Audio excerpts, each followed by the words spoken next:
Madam, ಯಾಕೆ ಜನಗಳು ಮೊಬೈಲ್ಗೆ ಅಡಿಕ್ಟ್ ಆಗ್ತಾರೆ? ಮೊಬೈಲ್ ಇವಾಗ ಇಲ್ಲ ಅಂತಂದರೆ ಯಾರಿಗೂ ಇರೋಕ್ಕಾಗಲ್ಲ. ಎಲ್ಲೋದ್ರೂ ಅವ್ರು ತೊಗೊಂಡು ಹೋಗ್ತಾರೆ ಮೊಬೈಲ್. ಇವಾಗಿನ ಇನ್ಫ್ಲೂಯೆನ್ಸ್ ಎಲ್ಲ ನೋಡಿ ಮೊಬೈಲಲ್ಲಿ ನಾನು ಇದೇ ಮಾಡಬೇಕು, ಅವ್ರ ಥರ ಆಗಬೇಕು, ನಾನು ಇನ್ನೊಬ್ರ ಥರ ಆಗಬೇಕು, ಅವ್ರ ಥರ ಊಟ ಮಾಡಬೇಕು, ಇವ್ರ ಥರ ಊಟ ಮಾಡಬೇಕು, ಅದು ಒಂಥರ ಟ್ರೆಂಡ್ ಆಗೋಗಿದೆ. ಕೋವಿಡ್ ಸಮಯ ಏನಿತ್ತು, ಕೋವಿಡ್ ಆದಮೇಲಿಂದ ಜನ ಮೊಬೈಲ್ನ ಜಾಸ್ತಿ ಯೂಸ್ ಮಾಡೋಕ್ಕೆ ಸ್ಟಾರ್ಟ್ ಮಾಡಿದ್ದಾರೆ. ನಾವು ಹಂಗೆ ನೋಡೋಕೆ ಹೋದರೆ ಸೊ ಮೊಬೈಲ್ ಅಡಿಕ್ಷನ್ ನಿಲ್ಸೋಕ್ಕಾಗಲ್ಲ, ಇನ್ನು ಮುಂದೆ ಇನ್ನೂ ಜಾಸ್ತಿ ಆಗ್ಬೋದು ಅಂತ ನನಗನ್ಸುತ್ತೆ. ಓಕೆ ಸರ್, ಈಗ ಎಷ್ಟೊಂದು ಜನ ಮನೆಯಲ್ಲಿ ಮಕ್ಕಳು ಮೊಬೈಲ್ಗೆ ಅಡಿಕ್ಟ್ ಆಗಿರ್ತಾರೆ. ಸೊ ಪೋಷಕರು ಏನಾದರೂ ಸಮಯ ಕೊಡ್ತಾ ಇಲ್ವಾ? ಅವ್ರ ಕೆಲಸದಲ್ಲಿ ಬ್ಯುಸಿ ಆಗಿರೋದ್ರಿಂದ ಮಕ್ಕಳು ಬೇರೆ ಕಡೆ ಡೈವರ್ಷನ್ ಅಂದರೆ ಈ ಮೊಬೈಲ್ಗೆ ಹೋಗ್ತಾ ಇದ್ದಾರೆ, ಹೇಗೆ ಸರ್? ಅನ್ಫಾರ್ಚುನೇಟ್ ಮೇಡಮ್, ತುಂಬ ಕರೆಕ್ಟಾಗಿ ಹೇಳಿದರು. ಕೋವಿಡ್ ಟೈಮ್ನಲ್ಲಿ ಮಕ್ಕಳಿಗೆ ನಾವೇ ಫೋನ್ ಕೊಟ್ಟ. ನಂದು I got my own school. ಮಕ್ಕಳಿಗೆಲ್ಲ ಎಜುಕೇಷನ್ಗೆ ಮೊಬೈಲ್ನ ನಾವೇ ಎಲ್ಲ ಸರ್ಕಾರನೇ ಪರ್ಮಿಟ್ ಮಾಡ್ತು. ಅಲ್ಲಿಂದ ಮಕ್ಕಳಿಗೆ ಅನ್ಫಾರ್ಚುನೇಟ್ಲಿ ಅಮ್ಮ ಇದ್ರ ಯೂಸಸ್ ಎಷ್ಟಿದಾವೋ ಮಿಸ್ಯೂಸಸ್ ಅಷ್ಟೇ ಇದ್ದಾವೆ. ನನಗೆ ಯಾವತ್ತೂ ನಾನು ಇದನ್ನು ಒಂದು ದಿನಕ್ಕೆ 200 ಕಾಲ್ ರಿಸೀವ್ ಮಾಡ್ತೀನಿ ಬೀಯಿಂಗ್ ಎ ಸರ್ಜನ್. ನನ್ನ ಯೂಟ್ಯೂಬ್ನ ಎಷ್ಟು ಪಾಪ್ಯುಲರ್ ಇದ್ದೀನಿ ಅಂದರೆ ನನಗೆ ಇಡೀ ಕರ್ನಾಟಕದ ಕಾಲ್ಸ್ ಬರ್ತಾವೆ. ಪ್ರತಿ ಕಾಲ್ ನಾನೇ ತೊಗೋತೀನಿ. ಅವ್ರಿಗೇನೋ ಒಂದು ಸಂತೋಷ ನಮ್ಮ ಡಾಕ್ಟ್ರು ತೊಗೊತ. ಸೊ ಇದನ್ನು ಜುಡಿಷಿಯಸ್ಲಿ ಹೆಂಗೆ ಯೂಸ್ ಮಾಡೋದು. ಇವಾಗ ಮನೆಯೊಳಗೆ ನೋಡಿಮ್ಮ, ಹೇಳೋದು ಈಸಿ.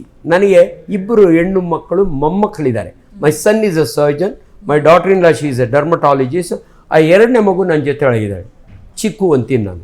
ಅವಳಿಗೆ ಮೊಬೈಲ್ ಕೊಡಿದ್ರೆ ತಿಂಡಿ ತಿನ್ನೋದಿಲ್ಲ. ಮೊದಲ ಕಾಲದಾಗೆ ನಾವೆಲ್ಲ ಹಳ್ಳಿ ಹುಡುಗರು ಸೂರ್ಯನ ನೋಡಿಸಿ ಚಂದ್ರನ ನೋಡಿಸಿ ಊಟ ತಿನ್ಸೋರು. ಇವತ್ತು ಅದಿಲ್ಲ. ಮೊಬೈಲ್ ಕೊಡಿದ್ರೆ ತಿನ್ನೋದೇ ಇಲ್ಲ. ಏನು ಮಾಡ್ತೀನಿ, ನಾನು ಇಲ್ಲಿ ಬಂದು ಕೂತು ನಿಮ್ಮ ಜೊತೆಲಿ ಮಾತಾಡ್ಬೋದು. But unfortunately situation. ಆ್ಯಂಡ್ ಇನ್ನೊಂದಮ್ಮ ಅವ್ರು ನೋಡ್ತಾರೆ, ನನ್ನ ಮೊಮ್ಮಗಳೇ ಕೇಳ್ತಾಳೆ 4 ವರ್ಷ, ಮಮ್ಮು ದೊಡ್ಡಗೆ ಮಾತ್ರ ಬೈಯೋದಿಲ್ಲ, ದೊಡ್ಡ ಮಾತ್ರ ಯಾವಾಗಲೂ ಫೋನ್ ಮಾಡ್ತಾರೆ, ನೀನು ಯಾಕೆ ಬೈಯಲ್ಲ? ಅಲ್ಲ, ಅವ್ರು ನೋಡ್ತಾರಮ್ಮ, ಸಿಚುಯೇಷನ್ ನೋಡ್ತಾರೆ. ಅನ್ಫಾರ್ಚುನೇಟ್ಲಿ ಇವತ್ತು ಸೋಷಿಯಲ್ ಮೀಡಿಯಾ ಒಳಗೆ ಅವ್ನು ಯಾರೋ ಒಬ್ಬ ಹುಡುಗನಿಗೆ ಫೋನ್ ಕಿತ್ಕೊಂಡಿದ್ದೀಗ ಅವ್ರ ಅಮ್ಮನ ತಲೆಗೆ ಹೊಡೆದಿದ್ದು ನೋಡಿ ಗಾಬರಿ ಆಗುತ್ತೆ ನಮಗೆ. ಬಟ್ ಸಿಚುಯೇಷನಿಗೆ ತಕ್ಕಂಗೆ ಎಲ್ಲೋ ತಂದೆ ತಾಯಿಗಳು ಭಾಳ ಬುದ್ಧಿವಂತರಾಗಿ ಲಿಮಿಟೆಡ್ ಯೂಸ್ ಅದನ್ನು ಮಾಡಿದರೆ. ಅಮ್ಮ ಇನ್ನೊಂದು ಏನಾಗ್ಬಿಟ್ಟಿದೆ, ಅನ್ಫಾರ್ಚುನೇಟ್ಲಿ ನಾನು ಭಾಳ ಕಡೆಯಲ್ಲಿ ಟಾಕ್ಸ್ ಕೊಡ್ತೀನಿ. ಅನೇಕ ಕಾಲೇಜುಗಳಲ್ಲಿ ಹದಿಹರಿಯದ ಮಕ್ಕಳ ಪ್ರಾಬ್ಲಮ್ಗಳು ನೀವು ನೋಡಬೇಕು. ಇವತ್ತು ಪೋರ್ನೋ ಎಷ್ಟು ಓಪನ್ ಇದೆ ಅಂದರೆ, ನಾನು MS ಮಾಡಿದಾಗೂ ಇವ್ಯಾವು ನಮಗೆ ಮೊಬೈಲೇ ಇರಲಿಲ್ಲ ಬಿಡಿ, ನಮ್ಗೆ ಅಷ್ಟು ಎಕ್ಸ್ಪೋಜರ್ ಇರಲಿಲ್ಲ. ಇವತ್ತು ಎಲ್ಲ ಮಕ್ಕಳಿಗೂ ಎಲ್ಲ ರೀತಿ. ಆ್ಯಂಡ್ ಡೆಫಿನೆಟ್ಲಿ ಇವತ್ತು ಅಡಿಕ್ಷನ್ ಈಸ್ ಬಿಕಾಸ್ ಆಫ್, ನೋಡಿ ನೀವು ಇದು ಮಾಡ್ತಾರಲ್ಲ, ಅದೇನಂತಾರಮ್ಮ, ಮಿಮಿಕ್ ಮಾಡ್ತಾರಲ್ಲ, ಶೋ ಆಫ್ ಮಾಡ್ತಾರಲ್ಲ, ಅದರಲ್ಲಿ they want to become popular. ಹಿಂಗೆಲ್ಲ ಮಾಡಿ ಇದ್ರ ತುಂಬ ಯೂಸಸ್ ಇದಾವೆ. ಇನ್ಫ್ಯಾಕ್ಟ್ ನಾನು ದಾರಿ ಒಳಗೆ ನನಗೆ ಪುಸ್ತಕನೇ ಬೇಕಿಲ್ಲ, ಕೈನೊಳಗೆ ಒಂದು ಸ್ಟ್ರೋಕ್ ಅಂತ ಹೊಡೆದ್ರೆ ನನಗೆ ಎಷ್ಟು ಇನ್ಫಾರ್ಮೇಷನ್ ನಿಮ್ಮ ಜೊತೆ ಮಾತಾಡೋಕ್ಕೆ.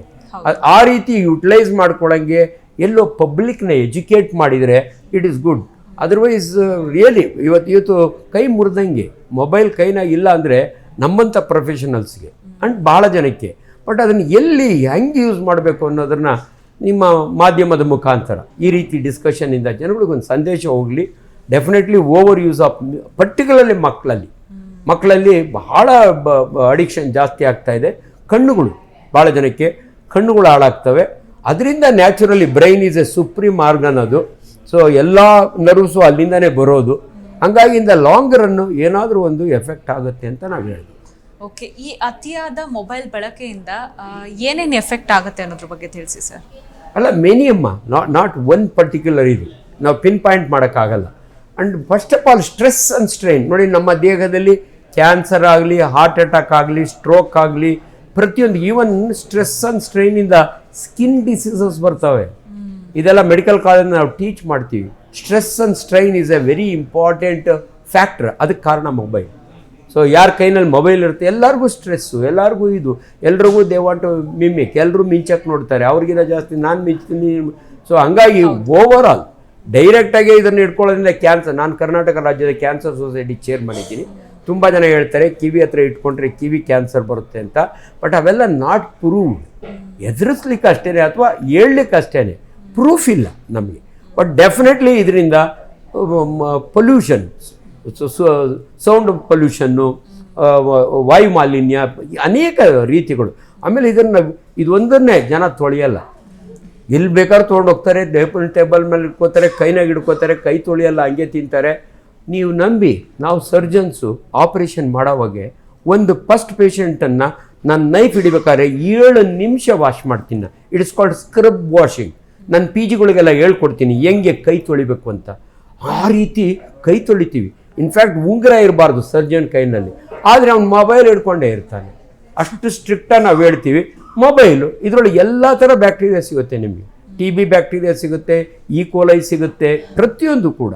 ಅದರಿಂದ ಅನ್ಫಾರ್ಚುನೇಟ್ಲಿ ಇವತ್ತು ಇದು ಒಂದಕ್ಕೆ ರೂಲ್ಸ್ ಆ್ಯಂಡ್ ರೆಗ್ಯುಲೇಷನ್ಸ್ ಅಪ್ಲೈ ಆಗಲ್ಲ. ಆಪರೇಷನ್ ಥಿಯೇಟರ್ ಒಳಗೆ ಇದನ್ನು ತೊಗೊಂಡೋಗಿಲ್ಲ, ಬಟ್ ಹಿಡ್ಕೊಂಡೇ ಇರ್ತೀವಿ ನಾವು. ಅನಸ್ತೇಸಿಯಾವನ್ನು ಹಿಡ್ಕೊಂಡೇ ಇರ್ತಾನೆ ಅವ್ನು. ನೀನು 3 ಅವರ್ ಸರ್ಜರಿ ಮಾಡ್ತೀರ, ಅವ್ನು ಅದರೊಳಗೆ ಪ್ಲೇ ಮಾಡ್ತಿರ್ತಾನೆ. ಅಂದರೆ ಹೇಳಿದ್ದು ನಾನು. ಸೊ ಇವೆಲ್ಲ ದಯವಿಟ್ಟು ಈ ರೀತಿಯ ಕಾರ್ಯಕ್ರಮಗಳಿಂದ ಇದರ ದುಷ್ಪರಿಣಾಮಗಳು 108. ಡೈರೆಕ್ಟಾಗಿ ನಾವೇನು ಪ್ರೂವ್ ಮಾಡೋಕ್ಕಾಗಲ್ಲ, ಇದರಿಂದ ಕ್ಯಾನ್ಸರ್ ಬಂತು ಹಂಗೆ ಹೇಳೋಕ್ಕಾಗಲ್ಲ. ಬಟ್ ಇದರಿಂದ ಅನೇಕ ದುಷ್ಪರಿಣಾಮಗಳು ಇದಾವೆ 100%.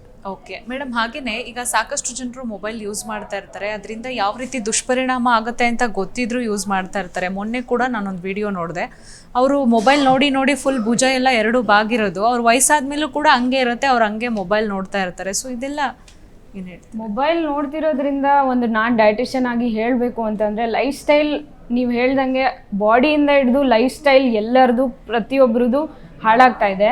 ಇವಾಗ ನೀವು ನೋಡಿದ್ರೆ ರಾತ್ರಿ 2 ಗಂಟೆ 3 ಗಂಟೆವರೆಗೂ ಮೊಬೈಲ್ ಹಿಡ್ಕೊಂಡು ಮಲಗದಿಲ್ದೇ ಇರೋರು ಇದ್ದಾರೆ. ಮತ್ತು ಯೂಸ್ ಮಾಡಿ ನೋವು ಬಂದಿರೋರು, ಸ್ಪೈನಲ್ ಕಾರ್ಡಿಗೆ ಪ್ರಾಬ್ಲಮ್ ಆಗಿರೋರು ಎಷ್ಟೊಂದು ಜನ ಇದ್ದಾರೆ. ನಿದ್ದೆ ಹಾಳಾಗ್ತಿದೆ. ನಿದ್ದೆಯಿಂದ ನೀವೇನು ಬ್ರೈನ್ ಸ್ಟ್ರೋಕ್ ಅಂತ ಹೇಳಿದ್ರಿ, ಅದಕ್ಕೂ ನಿದ್ದೆ ಮಾಡ್ದಿಲ್ದೇ ಇರೋದು ಒಂದು ಕಾರಣ ಆಗ್ತಾ ಇದೆ. ಆಮೇಲೆ ಸ್ಟ್ರೆಸ್, ಸರ್ ಹೇಳ್ದಂಗೆ ಸ್ಟ್ರೆಸ್, ಫೋನಲ್ಲಿ ಅದಾಗ್ತಾ ಇಲ್ಲ, ನಾವು ಈ ಥರ ಮಾಡೋಕ್ಕಾಗ್ತಾ ಇಲ್ಲ, ಅವ್ರ ಥರ ಮಾಡೋಕ್ಕಾಗ್ತಾ ಇಲ್ಲ ಅಂತ ಮಾಡ್ಕೊಂಡು ಅದು ಒನ್ ಆಫ್ ದ ಸ್ಟ್ರೆಸ್ ಆಗ್ತಾ ಇದೆ. ಸೊ ಈ ಥರ ಎಲ್ಲ ಇಡೀ ಅವ್ರದ್ದು ಲೈಫ್ ಸ್ಟೈಲ್ ಹಾಗೂ ಹೆಲ್ತಿಗೆ ತುಂಬ ಅಫೆಕ್ಟ್ ಮಾಡ್ತಾ ಇದೆ ಫೋನ್. ಇವಾಗ ಸಣ್ಣ ಮಕ್ಕಳಲ್ಲಿ ಅಡಾಲೆಸೆನ್ಸ್ ಏನು ಹೇಳ್ಬೋದು, 18+ 30 ಇಯರ್ಸ್ ಅವ್ರಂತಾನೆ ಎಲ್ಲ 30+ ಇಯರ್ಸ್ ಅವರು ಇವಾಗ ಸ್ಟಾರ್ಟ್ ಮಾಡ್ಕೊಂಡಿದ್ದಾರೆ ಇಟ್ಕೊಳಕ್ಕೆ ಫೋನ್ನ. ಸೊ ಇಟ್ಸ್ ತುಂಬ ಅಫೆಕ್ಟ್ ಮಾಡ್ತಾ ಇದೆ ಲೈಫ್ಗೆ. ಮೇಡಮ್ ಹೇಳ್ದಂಗೆ ಶಿ ಈಸ್ ಎ ಡಯಟಿಷಿಯನ್. ಊಟ ಬಲ್ಲವನಿಗೆ ರೋಗವಿಲ್ಲ. ದೊಡ್ಡವರು ತುಂಬ ಚೆನ್ನಾಗಿ ನಿಜವಾಲಮ್ಮ. ಇವತ್ತು ಡೈನಿಂಗ್ ಟೇಬಲ್ ಮೇಲೆ ಇಡೀ ಫ್ಯಾಮಿಲಿ ಮಾತಾಡ್ಕೊಂಡು ಊಟ ಮಾಡೋದನ್ನ ನೀವು ನೋಡೋದೇ ಇಲ್ಲ. ಎಲ್ಲರ ಕೈನಲ್ಲೂ ಮೊಬೈಲ್ ಇರ್ತದೆ. ಅಂಡ್ ಮೊದಲೆಲ್ಲ ಹೇಳೇವಿ, TV ಬಂದಾಗ TV ನೋಡ್ಕೊಂಡು ತಿನ್ಬೇಡ್ರಿ, ಯಾಕಂದ್ರೆ ನೀವು ತಿನ್ನೋವಾಗ ಏನು ತಿಂತೀರ ನಿಮಗೆ ಗೊತ್ತಿಲ್ಲ. ಇವಾಗ ಅಲ್ಲಿ ನೋಡೋದಿರಲಿ, ಇಲ್ಲಿ ನೋಡ್ಕೊಂಡೇ ತಿಂತಿರ್ತಾರೆ. ಕಾರ್ನೊಳಗೆ ಡ್ರೈವ್ ಮಾಡ್ಕೊಂಡು ತಿಂತಿರ್ತಾರೆ. ರಿಯಲಿ ಊಟ ಸರಿಯಾಗಿ ಮಾಡಲಿಲ್ಲ ಅಂದರೆ 108 ಕಾರಣಗಳು. ನಾನು ಆಮೇಲೆ ಗ್ಯಾಸ್ಟ್ರೋಎಂಟ್ರಾಲಜಿಸ್ಟ್. ಡೆಫಿನೆಟ್ಲಿ ಇವೆಲ್ಲವನ್ನು ಕೂಡ ಓವರ್ ಆಲ್ ಈ ಒಂದು ಮೊಬೈಲ್ನಿಂದ ಎಷ್ಟೆಲ್ಲ ಅವಾಂತರಗಳನ್ನ ನಾವು ಫೇಸ್ ಮಾಡ್ತಿದ್ದೀವಿ ಅಂತ. ಮೇಡಮ್ ಹೇಳಿದಂಗೆ ನಿದ್ದೆ ಕೆಡೋದ್ರಿಂದನೂ ಸ್ಟ್ರೋಕಿಗೆ ಒಂದು ಕಾರಣ ಸ್ಟ್ರೆಸ್ ಅಂಡ್ ಸ್ಟ್ರೈನ್. ಸ್ಟ್ರೆಸ್ ಜಾಸ್ತಿ ಆದ ನೋಡಿ ನಮ್ಮ ಸ್ಕಲ್ ಇರುತ್ತಲ್ಲ, ಅದರೊಳಗೆ ರಕ್ತನಾಳುಗಳು ಇರ್ತವೆ, ಅವು ಎಕ್ಸ್ಪ್ಯಾಂಡ್ ಆಗ್ತಾವಲ್ಲ, ಜಾಗ ಸಿಗಲಿಲ್ಲ ಅಂದರೆ ಪಟ್ ಅಂತ ಹೊಡೆದೋಗ್ತವೆ. ಅದು ಇಟ್ಸ್ ವೆರಿ ಕಾಮನ್ ಇನ್ ಹೈಪರ್ ಟೆನ್ಸಿವ್ಸ್. ಯಾರು BP 220 140 ಇತ್ತು ಅಂದರೆ ಅವನಿಗೆ ಡೆಫಿನೆಟ್ಲಿ ಸ್ಟ್ರೋಕ್ ಆಗುತ್ತೆ ಇವತ್ತಲ್ಲ ನಾಳೆ. ಸೊ ಅದಕ್ಕೆ ಕಾರಣ ಇದು ಒಂದು ಸ್ಟ್ರೆಸ್ ಆ್ಯಂಡ್ ಸ್ಟ್ರೈನ್. ಹಂಗಾಗಿ ಮನುಷ್ಯನ ದೇಹದಲ್ಲಿ ಏನೇ ಕಾಯಿಲೆ ಬರಲಿ ಅದಕ್ಕೆ ಸ್ಟ್ರೆಸ್, ಇದು ಸ್ಟ್ರೆಸ್ ಇಂಡ್ಯೂಸರ್. ಇದರಿಂದ ಅನೇಕ ಜನಗಳಿಗೆ ಸ್ಟ್ರೆಸ್ ಬರುತ್ತೆ.